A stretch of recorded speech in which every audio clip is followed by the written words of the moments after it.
திண்டுக்கல் 350 ஆண்டுகள் பழமை வாய்ந்த புனித செபஸ்தியார் ஆலய திருவிழாவை முன்னிட்டு 800 ஆடுகள் மற்றும் 1500 கோழிகளை கொண்டு சமைக்கப்பட்ட அசைவ உணவு 1,00,000 பேருக்கு விடிய விடிய வழங்கப்பட்டன.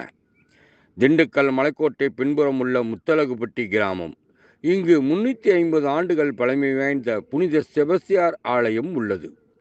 இங்கு ஒவ்வொரு வருடமும் ஆடி மாதத்தில் 4ஆம் நாள் திருவிழா கொண்டாடப்படுவது வழக்கம். இந்த வருடம் திருவிழா கடந்த 2ஆம் தேதி கொடியேற்றத்துடன் துவங்கியது. திருநாளை முன்னிட்டு 5ஆம் தேதி பகல் சப்பரத்துடன் நிறைவடைய உள்ளது. திருவிழாவின் 3ஆம் நாளான 4ஆம் தேதி அன்னதான நிகழ்ச்சி மாலை துவங்கி விடிய விடிய அதிகாலை வரை நடைபெறும். முன்னதாக செபஸ்தியாரிடம் வேண்டுதல் வைத்த பக்தர்கள் தங்கள் வேண்டுதல் நிறைவேற்றும் வண்ணம் செபஸ்தியாருக்கு ஆடு, கோழிகள், அரிசி, வெங்காயம், தக்காளி என சமையலுக்கு தேவையான அனைத்து பொருட்களையும் காணிக்கையாக வழங்குவார்கள்.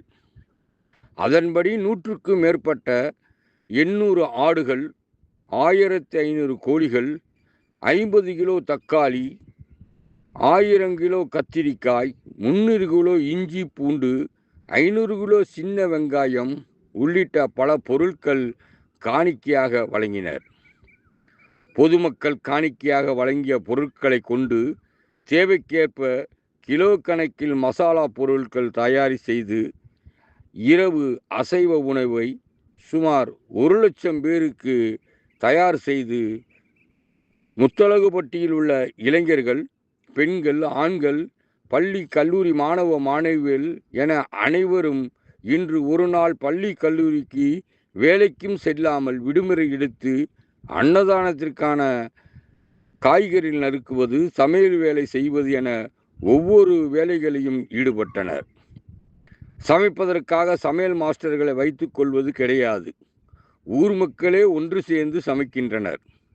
கோவில் வளாகத்தில் 10க்கும் மேற்பட்ட அடுப்புகள் அமைக்கப்பட்டு முத்தலகுப்பட்டியைச் சேர்ந்த இளைஞர்கள் பெரிய அளவிலான அண்டாவில் சாதம் மற்றும் கறிக்குழம்பு தயாரிக்கும் பணியில் காலை முதலே ஈடுபட்டு வருகின்றனர். இரவு முழுவதும் விடிய விடிய இந்த அசைவ அன்னதான விருந்து நடைபெற்று வருகிறது.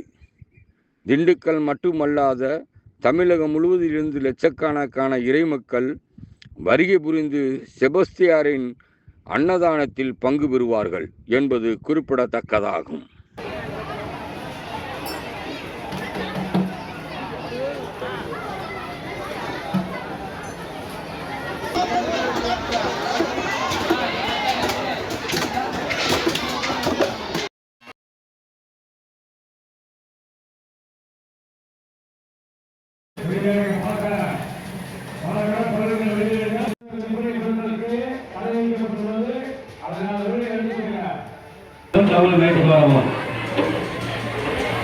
மேரி பக்கம் மண்டபத்தில் லைட் கட்டாமல் இருக்கு. Focus light